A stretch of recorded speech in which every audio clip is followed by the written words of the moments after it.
Veio pegar a Praça Cívica, a pé, aquela multidão atrás dele, até aqui na casa do pai dele. O doutor Pedro Ludovico na porta com outros familiares para receber o Mauro Borges, e ele recolheu, então houve alguns discursos da porta, mas o pessoal foi dispersando, encerrou-se aí o período da administração Mauro Borges, que tinha sido uma administração revolucionária. O golpe mostrou que a esquerda não estava preparada para aquele momento e que a realidade não era como se acreditava. Algumas das lideranças de esquerda do nosso país ficavam acreditando em Papai Noel, enquanto achava que essa dominação truculenta, violenta, não seria implantada no país. Aconteceu o golpe, que nunca a gente viu na vida, na história, em nenhum momento, um golpe triunfar com tanta facilidade. Tanta rapidez. E aparentemente, sem nenhuma resistência. E a gente esperando, vai ter o contragolpe, reúne aqui, reúne ali, reúne na casa de fulano e tal. E era ligado nos rádios, e vamos ler, e vamos ver, e o pessoal fazia interurbano, como é que tá São Paulo, como é que tá Rio, a gente não acreditava, os caras estão fugindo e tal. E aí quem foi tomando consciência que caiu, sem um golpe, sem um tiro. Eles deram o primeiro tiro e deram muitos mais tiros, e nós não revindamos nenhum. Em Goiânia, nós tivemos 2 locais de resistência. Ali, na Rua 4, com a Tocantins, na sede da Confederação dos Trabalhadores do Estado de Goiás e da CGT, que o presidente era o senhor Pedro Ribeiro, e tinha outro foco de resistência que era no Centro Acadêmico 11 de Maio, que ficava na Rua 20. E embora as pesquisas indicassem que o presidente João Goulart tinha uma aceitação de até 60%, o povo brasileiro ele ficou distante. Ele não saiu para as ruas. A ANAP foi o verdadeiro foco em Goiás da perseguição política. Aqui foi decretada a área de segurança, justamente por causa da influência do Partido Comunista. Muitas prisões foram feitas aqui. Inclusive, deputados nossos como Haroldo Duarte, que era deputado apoiado pelo partido, Fernando Cunha era apoiado pelo partido, Ademar Santillo era apoiado pelo partido. Então nós tivemos os deputados nossos quase que era tudo apoiado pelo partido. As primeiras prisões que vão se dar naquela época serão feitas pela polícia goiana, pela polícia comandada pelo governador Mauro Borges. O melhor acervo que a repressão em Goiás teve quando começou a prender o movimento social, que eram os trabalhadores, os estudantes, as pessoas de esquerda ligadas aos partidos comunistas ou outros mais, foram arquivos do próprio DOPS. Eu fui preso por ordem do aparato repressivo do Mauro Borges. Então, a repressão primeira não foi a repressão da ditadura, foi a repressão da máquina do Mauro Borges através do Jurandir Rodovalho, que era o delegado do DOPS, que recebia ordens para prender. Os militares da ditadura, da linha dura, avançaram e apanharam o gosto pelo poder e alijaram primeiro a esquerda, depois os liberais, depois os democratas, e foram alijando todo mundo. Mais do que nunca era preciso resistir. E essa resistência foi construída dentro da universidade, no parlamento, em instituições como a OAB, por exemplo, na igreja e nas fábricas. E, além de tudo isso, houve a resistência armada. Foi a juventude, os primeiros, depois de 64, a realmente desgastarem o processo de repressão e da ditadura. Os secundaristas, através dos grêmios do Liceu, do Pedro Gomes e do Instituto de Educação, fizeram grandes movimentações, passeatas, principalmente sob o comando do Partidão e da AP. Isso balançava a cidade na época. Inclusive criou-se a Confederação Goiana dos Estudantes Secundaristas, em razão dessa movimentação. Os universitários, através dos centros acadêmicos e do DCE, também participaram e fizeram as grandes manifestações, principalmente o pessoal da medicina, com o chamado Show do Esqueleto, onde ironizavam com os militares. O Teatro Opinião, as grandes peças teatrais de contestação, o Rei da Vela, o Chico Buarque fazendo as suas músicas, suas peças, né? O Duvaldo Viana Filho, Vianinha, o que residuava, o resíduo, aliás, do teatro da UNE, o Teatro Popular, o CPC, né? O Centro Popular de Cultura. Foi uma época efervescente, interessantíssima, brilhante, criativa. Mas aí as classes dominantes decidiram, falaram, não, precisa acabar com essa balela aí, esses caras estão indo longe. E vem o ato institucional número 5, que suspendeu, claro, todos os direitos e garantias individuais e impôs o terror absoluto. E aí, claro que a luta se transformou e começou a enfrentar uma situação muito difícil. O que proporcionou aqui no Brasil o AI-5 não fica absolutamente a dever nada ao governo de Hitler, de Mussolini, de Salazar. Até o AI-5, a expectativa nossa era de realmente aquilo que estava aí não duraria, não sei, não havia assim, um tempo definido, mas na minha cabeça a ideia é que isso acaba em 2, 3 anos, em 5 anos acaba. Quer dizer, o AI-5, só tempos depois é que nós percebemos, sentimos, né? Mais do que percebemos, eu acho que não foi tanto a percepção intelectual, foi que nós sentimos por tudo que estava acontecendo, que aquela coisa tinha se incrustado, quer dizer, ela estava muito mais sólida, né? As restrições, digamos assim, ganharam a força de status, quer dizer, a repressão ganhou essa força, né? Mas isso, a percepção disso foi tempos depois. Eu acho que a chamada linha dura, né, ela já vinha impondo, vamos dizer assim, sua visão dentro do esquema do golpe, né, de 1964.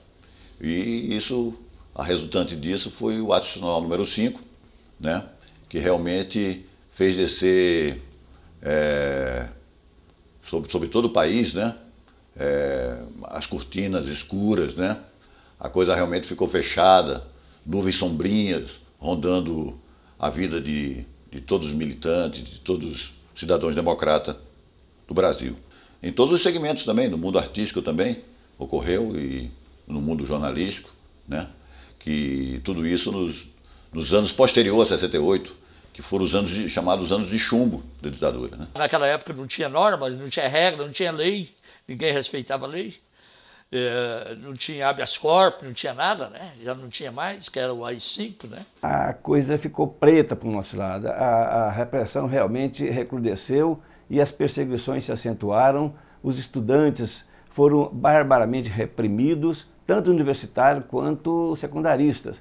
Foram fechadas as entidades, todas, e os estudantes, às centenas, foram presos, torturados e expulsos das universidades pelo Decreto-Lei 477, que era um instrumento altamente arbitrário nas mãos de reitores e do Ministério da Educação. A primeira prisão que eu tomei conhecimento foi do companheiro Jarbas, que é o Zé Fernandes, né? Porque eu estava em minha casa quando veio a esposa dele, né? Veio me procurar, que eu era muito amigo dele. Nós estávamos em um trabalho conjunto na agitação e propaganda. A esposa dele veio e comunicou que ele tinha sido, algumas pessoas levaram ele até a esquina, ele foi introduzido num carro e desapareceu. Eu saí de casa, que eles deixaram andar quase uma quadra e aí me pegaram. Eu fiquei incomunicável e tudo, e ninguém sabia onde que eu estava. Eu estava Na lua de mel com a patroa, aí entraram, pularam o muro do fundo, cercaram tudo. Aí levaram a mim, o Maurício, meu irmão, preso. Infelizmente, por eu ter participado em várias reuniões em Itaúsu com o Rabelão, e caiu uma célula da AP, eu estava em Belo Horizonte, cheguei, sabia da minha procura pela Polícia Militar e pela Polícia Federal. Eu me refugiei em Itaberaí, lá fui preso. Uma prisão um pouco complicada, porque eu fui preso na praça pública, me amarraram, meu pai apareceu, teve um ataque, foi um processo muito complicado. Eu fui preso na feira, tinha saído com a companheira, fomos fazer feira, e lá me prenderam, no meio do povo lá. Todo mundo espantou, já prenderam, já me puxaram para um lado, puseram numa caminhonete, e envendaram os olhos. Fiquei um dia e uma noite aqui no BC, né? E depois fui para Brasília, lá para o PIX. E sob condições violentíssimas, tortura muito grande. Porque pesava sobre mim uma lenda. Que eu era o financiador do partido aqui em Goiás. A minha prisão, por exemplo, se deu em 1969, né? Que era a reunião do Comitê Secundarista do Partido Comunista Brasileiro, Partidão. Éramos 8 pessoas. Já tínhamos começado a reunião, quando demos fé, aquelas nossas ilusões, o local, o aparelho, né, estava cercado, que era a Polícia Federal. Eu me lembro que estava lá o delegado da Polícia Federal, Jesus Antônio Lisboa. Tinha um outro, Milton, não sei do quê, o Xavier, José Xavier do Bonfim, e mais outros policiais. Foi prisão em flagrante, com farto material subversivo, como se dizia. Eram jornais do partido, jornal Voz Operária e outros materiais lá de estudos. Minha prisão foi em 1972.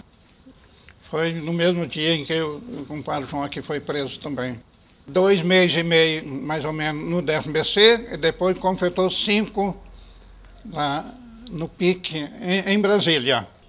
Que a detenção é um inferno, entende? Era um inferno. Não tinha vaso, não tinha água para você tomar banho. Você tomava banho de vez em quando ia pegar um banho de sol, e quando ele não podia de castigo, comida era dentro da massa de cera parquetina, ia lá e já amassava, parece que eles pisavam em cima da comida, e você era obrigado a comer aquilo.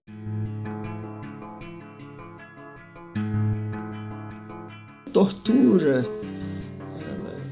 nós sabemos, é uma coisa desumana, não dá para a gente colocar parâmetros, é assim, é de tal maneira, é uma coisa tão fantástica, brutal, absurda, que não se pode prever comportamentos de pessoa, não.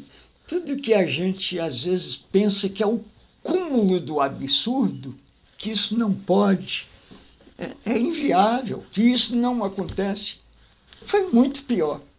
E é importante que a gente não exagere nada, porque a realidade já é cruel demais. Se alguém exagerar, ela perde o significado.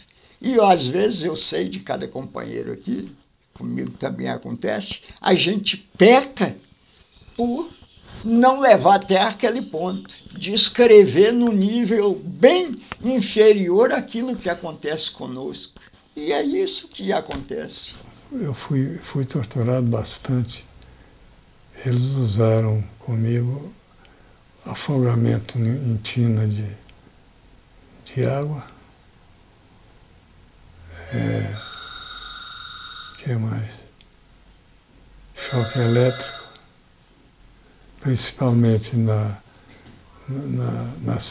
genitália. E também dava um enforcamento. Quando a língua saía para fora, eles aplicavam os fios elétricos.